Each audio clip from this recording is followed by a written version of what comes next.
This video is sponsored by Noragon, the commercial vehicle data experts. Visit noragon.com to learn more. Are nearly 60% of medium-duty and more than 40% of heavy-duty trucking operations ready to switch to EVs today? Geotab says they could make the move, and they're sharing the data to explain why. I'm Kevin Linger, and in today's episode of On the Road, we're talking to Charlotte Argue, Geotab's Senior Manager of Sustainable Mobility, to break down those claims and look at the findings of the company's 2024 Sustainability and Impact Report. Now, if there's only one takeaway from my discussion with Charlotte, it would be this.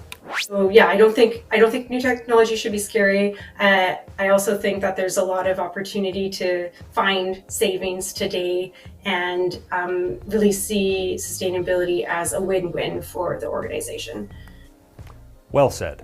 If you want to understand why she says there's savings in sustainability and what makes those medium and heavy-duty operations ripe for electrification, all you have to do is stick around.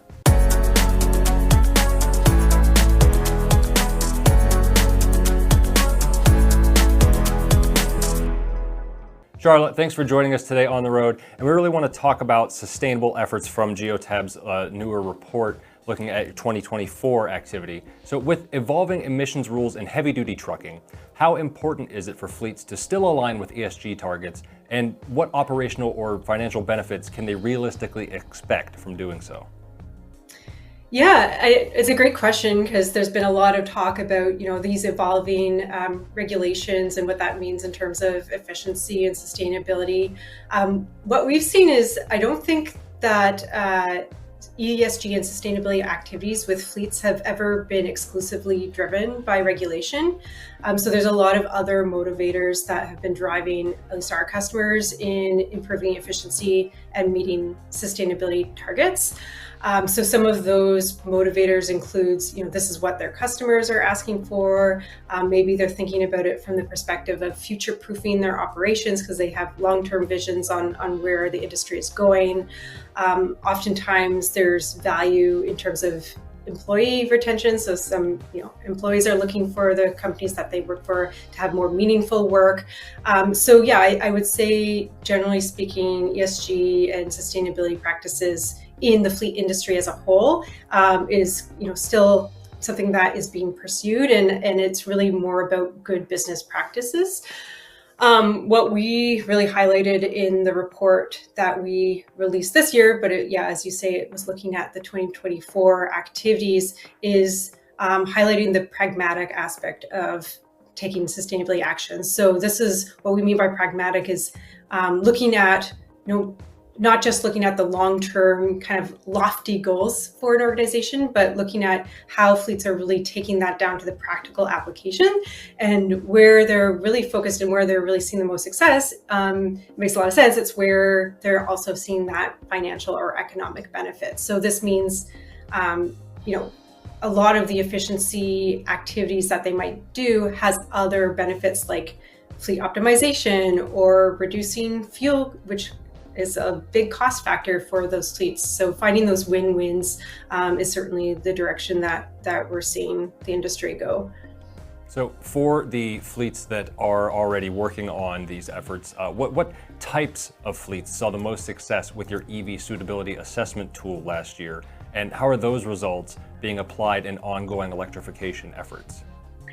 Yeah, so EV is one aspect of what we're seeing fleets do and take on. And so we kind of think of it from kind of a multifaceted approach, looking at doing more with less. So what are fleets doing in terms of finding those efficiencies in their existing assets and how those existing assets are deployed. And then where it makes sense, looking at where technology or fuel switching can help them meet their objectives.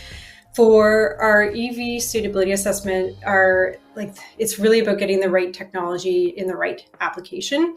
And so the last thing you want to do is go and electrify a vehicle where it really doesn't make sense in terms of the routes that it's taking or the range that it needs or the types of charging that it's going to need if it doesn't suit the specific applications of that fleet. So the idea with our EV suitability assessment is take a data-driven approach. So you look at the distance driven of the existing diesel and gas vehicles in the fleet. What we do is simulate if those were electric, would the vehicle have enough range to carry out the duties of the day? Where are they coming back to dwell overnight? Is there an opportunity to charge? And then we also do kind of a cost comparison, so a TCO comparison if the fleet were to purchase a best-in-class gas vehicle versus an electric, what would the operational cost differences be, as well as that capital cost. So for the fleets who are like really kind of scaled up and leveraged our EV suitability assessment, a lot of those are the lighter duty fleets. So you can think of field services or local government, last mile delivery, and they were having success in not only to identify where to start with their EVs, but also what charging strategy they might need in order to expand that deployment. So they look at, what if I have take-home vehicles and I had some sort of at-home employee charging program? What would that mean in terms of the electrifiability or the suitability of my fleet? Or what if I'm okay with some opportunity charging, leveraging public charging stations? What might that mean? Or am I only okay with those vehicles charging at the workspace or a depot? And how does that impact where I should target? And so that's kind of how they're thinking about it from the perspective of light duty. With the medium and heavy duty, it's a lot more complex in terms of the range piece. So, you have payload, and then you have all sorts of different components that a truck might have, like auxiliary load, and the operational constraints on those routes might be different as well. And so one way that they're leveraging their telematics data is in a similar way, but looking at how those vehicles are interacting with the depot and how far they're going before coming back to depot, to give a sense of which routes and which trucks fit within the suitability criteria of EV, and then take that to then get into the nuance of, do I have enough capacity at my site? What would happen if, like, in the worst case scenario where my truck is completely full, does that impact the range in summer versus winter, and et cetera? And yeah, the data is really the important piece to drive the answers to those questions. Yeah, and the data wasn't only from this report, but in another recent report, your Altitude by Geotab report, found that 58% of medium duty and 41% of heavy duty ICE trucks could be replaced by EVs right now. But what factors went into those figures for making those changes? Yeah, maybe a way to look at that report was we wanted to understand what the total addressable market could be for electrification in the truck space. And this is kind of in response to a lot of times if you talk about trucks and talk about electrification, it's like, well, no, truck EV is not going to work because these trucks drive too far, they're too heavy, they don't sit long enough to recharge, there's no way it's going to work. And I think it's not very practical to think of an industry as one thing. So what we wanted to do is recognize, hey, there's probably a lot of applications where heavy truck and EVs don't work today, but let's look at from an aggregate level. So what we're able to do is we looked at across the US, hundreds of thousands of trucks. We looked at a year's worth of data, aggregated it all up, and identified where in the country are there trucks that are traveling return to base. So they're coming back to base, meaning that they could have an opportunity to charge at the depot within manageable distances. So they're like the distance between their depot visits is limited, and then with sufficient time to charge. And that's where the 58% medium duty, 41% heavy duty, that's where those numbers come from. The criteria that we set for that was 250 miles between depot visits. And so, and then if you look at the report itself, we actually have kind of a heat map of concentration. So where are those vehicles situated? Because it's not evenly spread throughout the states. There's certain regions, certain counties where 80% plus of the vehicles in that area fit those criteria, and then others where it's a lot lower. So yeah, that's when I say total addressable market, that's kind of where we would say this is where you want to start. And let's not even try to look at these other applications. Let's start there and then drill down into, okay, what loads are they carrying? How long are they parked? And for those ones, the average dwell time at their depot was 5 hours. So that's a good amount of time to get a recharge. How are they interacting with their customer sites? Is there an opportunity to have additional charging offsite? So those are the kind of questions we can start to answer with the aggregate data set. Shifting back to the sustainability and impact report, it mentions that Scope 3 emissions make up over 99% of Geotab's carbon footprint. What steps are being taken to engage suppliers and customers to help encourage them to reduce these emissions? Yeah, so our sustainability report that we released, we kind of have a twofold approach to sustainability at Geotab. So what we've been talking about so far has been more on the solutions that we're providing to our fleet customers. So how can we build the products and the tools to help our customers meet their efficiency gains and sustainability goals? On the Scope 3 emissions and our GHG report, that's looking at our own internal corporate emissions and our corporate footprint. So you can think of it as walking the walk. So similar to our customers, a lot of them have signed on to different programs, a lot of them voluntary, like SmartWay or EcoVitus or the Science-Based Targets Initiative. So Geotab, we've done the same thing for ourselves. And we're a tech company, so a lot of our work, we're not running a big fleet. We have some offices, but yeah, our what's called Scope 1 and 2, which is the emissions that are under our direct control, they're pretty minimal compared to our Scope 3, which is everything else. So everything else is up and down our supply chain. If we're working with partners, if we're using a truck company to ship our devices out to customers, even just the data needs that we have online, all of that has a carbon footprint impact. And so, yeah, the 99%, this, because it's outside of our direct control, it's a lot harder for a company like us to have impact on the Scope 3 emissions, but we've done a number of things. So one is we've been working with our top 10 suppliers, and our goal is to have 100% of our top suppliers at least reporting out their emissions. So far it's 60%, so 6 of the 10 are reporting publicly their emissions. So that kind of gets that baseline, and then from there, working with them on supply chain, and is there anything that you guys are planning next year to tackle your own emissions? Are there things that we can do differently around the manufacturing of our devices that can bring that down? And so, yeah, it's a lot of relationship and communication, and just working with these partners because no one can do it alone. So it definitely takes collaboration. Yeah, and I'm sure that not only the collaboration, but they very much appreciate you walking the walk, because we've all probably had a boss or a coworker that's the do as I say, not as I do. And it's refreshing when there's a company that's not like that. All right, so also in the report, there were some fleets that saw measurable fuel and emissions savings. What led to those successes, and can it be transferred to smaller fleets or those running in different markets? Yeah, we have some really impressive success stories on the efficiency gain side of things. So I think what's common with the successes is that they're knowing where to focus. So this is, again, don't try to do it all, because every fleet's going to be different, but taking a pragmatic approach where you're looking at what is the data telling me and where are the inefficiencies today.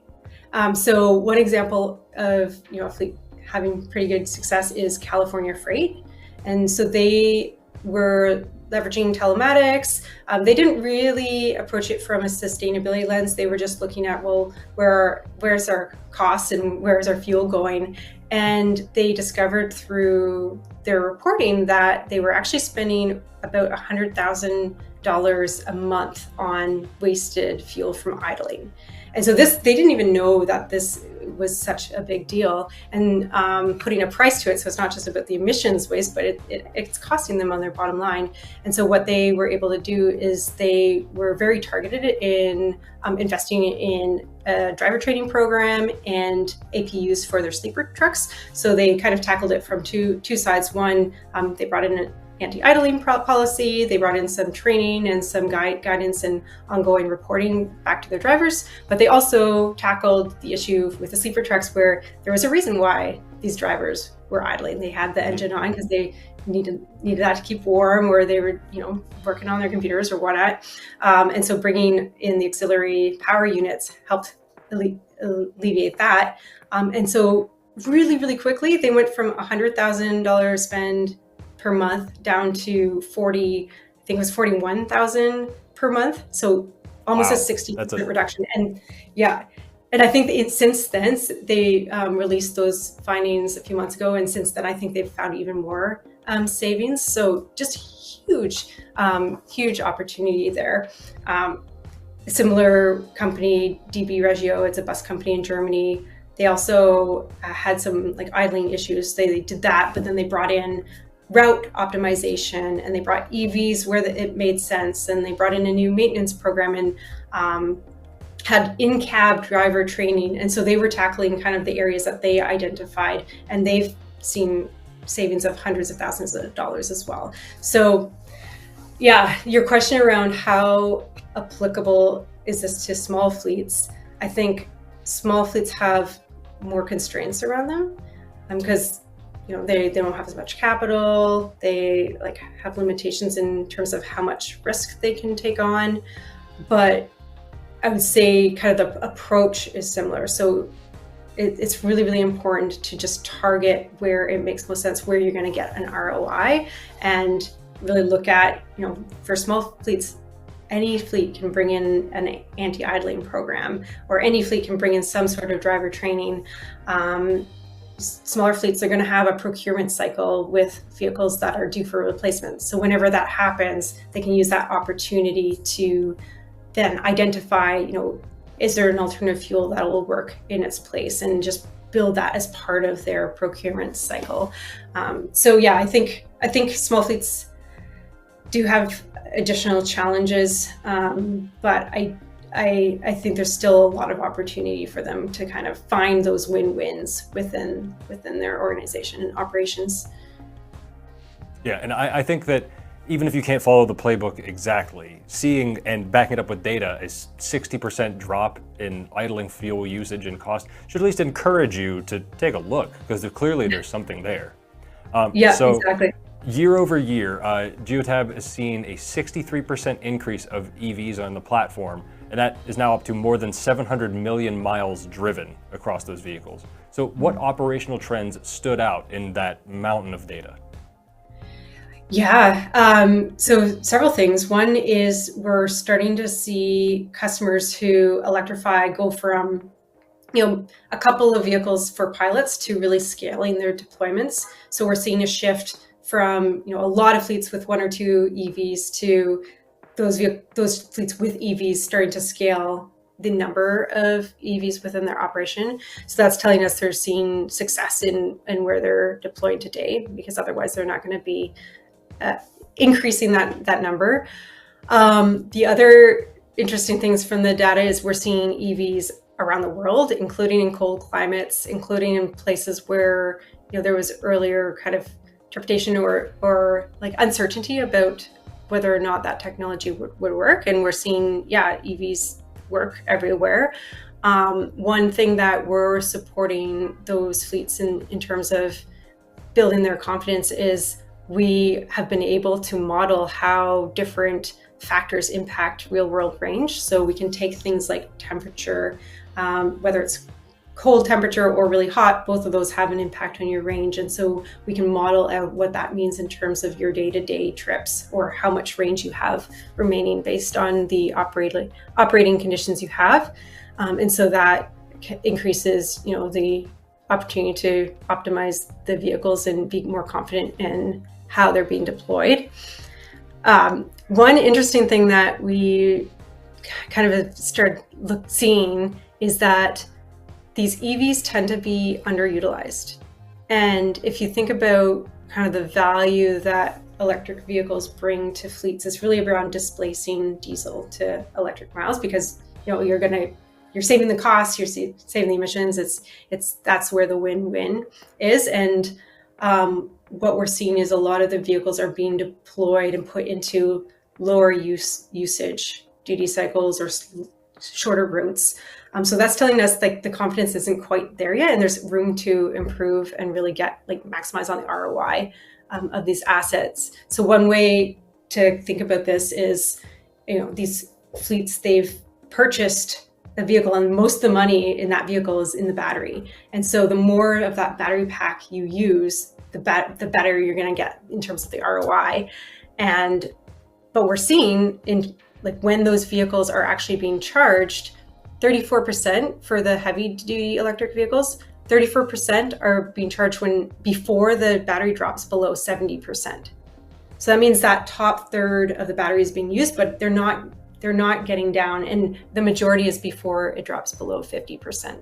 So for us, that's the opportunity. That's the opportunity of, okay, you either have your vehicles in too low duty cycle, maybe you can use them on a double shift or put them out on routes that go further. Maybe you're charging more frequently than you need to, so you can rethink your charging strategy. Or maybe you paid for a bigger battery than you actually need. So these are all different ways to really optimize the assets and make the most of what you're paying for. Yeah, and certainly range confidence is growing as we see more fleets using them, as we hear every year technology is advancing. You touched on this a little bit. Are you seeing any feedback from fleets using EVs in extreme hot or cold climates, or those in severe duty cases that can address some of that skepticism that's it's been waning, but it's still been around? Yeah, I think that's where the confidence, again, there's several regions in Canada that these vehicles are operating in, and they have seen a drop in range. So in cold weather and hot weather, the same thing is happening. Most of the range loss is due to the HVAC being turned on, or the air. So it's either being used from the battery to heat the cabin in cold or to cool the cabin in winter. And then some of that energy is going to do the same for the batteries. So the battery pack likes to be in the same kind of temperature range as its occupants. So energy is needed to keep those batteries in that ideal condition. And what that means is some of that energy is being taken away from being able to use for propulsion or for range. And that's why they're seeing range drop. But because they know that, then doing things like preconditioning the battery, so when it's still plugged in, warming up that cabin before the driver gets in, helps with the range and helps alleviate any concerns around whether or not that vehicle can do the job. Most of these vehicles, as I say, aren't being maximized in terms of their range capabilities. So even some drop in winter or some drop in summer doesn't have an impact on the actual day-to-day requirements. And so that has built confidence in the operators as well. And then, we have kind of a remaining range, real world data, so that, say, a dispatch system tries to send a vehicle out, and our system says, well, actually, based on how much battery is left and how much remaining range we believe this vehicle has based on its actual operating conditions, we don't think this vehicle is going to make it. So that can be a flag before it becomes an issue. And so these are all things that, our fleet customers are leveraging so that they can optimize the usage. All right, Charlotte, thank you so much for taking the time. As always, we appreciate you joining us. Thanks for having me.